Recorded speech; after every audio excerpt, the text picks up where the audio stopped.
Hi, I'm Ron Coleman with Global Marketing and Website Design, and I'm going fishing. You know, it's really fun to go fishing. I love catching fish, and it's a great sport. But I have to keep my eye open for other fishermen in the area because there's a lot of them nowadays. There's a lot of people out there, and they're casting line and they're fishing. And sometimes somebody does a poor cast, and I actually get it on my shirt, and I feel a tug because they're trying to pull it back in. They think they've got a big fish. So you got to be really careful. And you know, in the real world today, you got to be real careful too, because there's a lot of bad people out there who are fishing, and that's fishing with a PH. This video has been put together mainly for business owners and people who have a website and they have a domain registered in their name. If you do, eventually you're going to be getting a letter, and it's an official looking letter in an envelope with the name on the front that says domain registry. And when you open it up, because it does look so official, you look at the invoice and wow, they want 2 or 3 or 4 times more money than I originally paid for my domain. But you know, it says that it's an expiration notice. So I go ahead and I send them the $150 or whatever it is that they're asking for on the invoice, because I think it's a legitimate official invoice.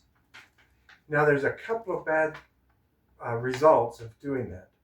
First of all, if you send them the money and you sign the letter, they have now permission to move your domain name from your register to their server. Now they have complete control of it, and you're stuck with having to pay the high price year in and year out. And if you ever wanted to move that domain to another place like GoDaddy or something like that, you may not be able to get it back.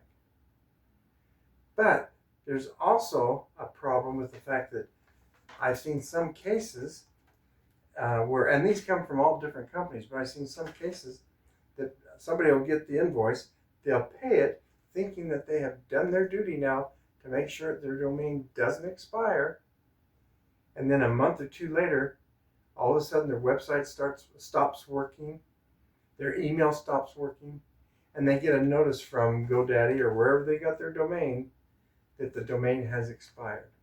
So now you have to pay again to get your domain re-registered.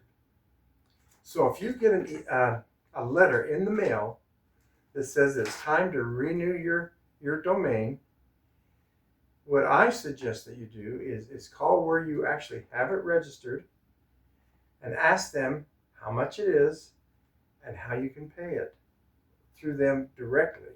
And do not pay through any invoice that you get either by email or mail. So be safe. This is a tip from Global Marketing.